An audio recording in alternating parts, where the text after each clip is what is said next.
Okay, hi. So just finishing off our study of vowels by looking at semivowels.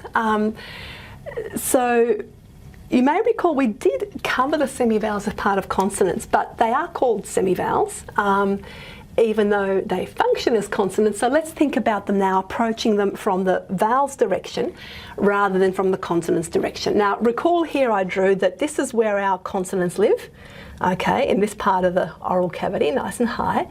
But our vowels live in this lower part of the oral cavity, okay.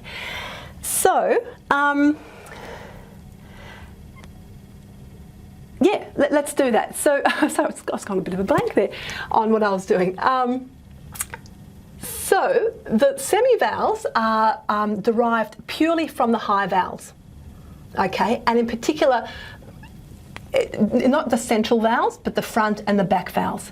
So we're really dealing with the vowels I, U, and U. Okay? So it's those high vowels, front and back, rounded or unrounded. Now you know these two are rounded, unrounded, these two are rounded. Okay. So the semivowel counterpart of I is Y. The palatal glide. Now remember, palatal is front, a front vowel. Okay, oops, that pen's a bit hopeless. So front vowels are palatal. Here we are. And back vowels are velar. Okay. So Y is the semivowel equivalent of I. And we know this, if you recall doing consonants in English, we go ah-ya, ah-ya, ah-ya, ah-ya, ah-ya, ah-ya. We speed up saying ah-e-ah, ah-e-ah, ah-ya, ah-ya, ah-ya. And it's by speeding it up that we get to the semivowel. Okay, suddenly you go from hearing 3 syllables ah-ya to hearing just 2 ah-ya. All right, so this is where semivowels come from. Now, and you might remember also from English, we have awa, awa, we speed that up, awa, awa, we end up with awa, awa.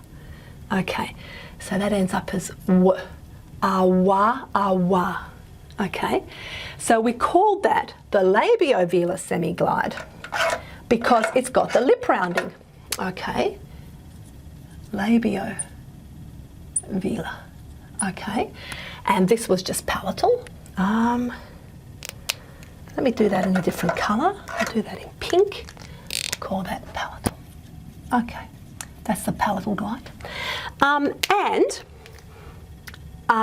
This one, ah-you-ah, ah-you-ah, ah-you-ah, we go, its palatal, its glide version is written like that. It's a Y without a curly tail, just a straight tail, okay? And this is called labiopalatal. So labio, from the rounding bit, it's rounded. I wrote labiopalatal. I hope you can see that. I think you can. All right. Okay, I think you can. So that's the labiopalatal. All right. And then here, I'll come where my text is. Okay, this is ah. So let's go ah. Oh, did I write that right? Allah, Allah, Allah, Allah, Allah, Allah, Allah, Allah. That doesn't sound too bad. That is the velar glide, or velar semivowel. Again, I'm getting into this habit of alternating between calling them semivowels and glides. And it's just like this symbol, but it's got the tail, the straight tail there. And so that is the velar glide back here, okay? So it's coming from a back unrounded vowel, and it's velar, okay? So I'll just underline, we've got a couple of labios there. All right, so you can see a couple of labios. Okay, there's our labios. All right, so now, just as a little bit of a conceptual revision, remember, if you go any higher than y in the old consonant chart, or the consonant chart, still the current consonant chart, you end up with the fricative. Instead of it being an approximant semivowel, you end up with a fricative aya, aya, aya, aya, aya. Okay, and similarly here, if you go any higher than this velar glide or velar semivowel, you go from ara, ara to the velar, voiced velar fricative, ara, ara, ara, ara, ara, ara, ara. Okay, so I'm alternating between a more approximant version and a more fricated version. So can you see how those semivowels really are living in that space between consonants and vowels? Okay,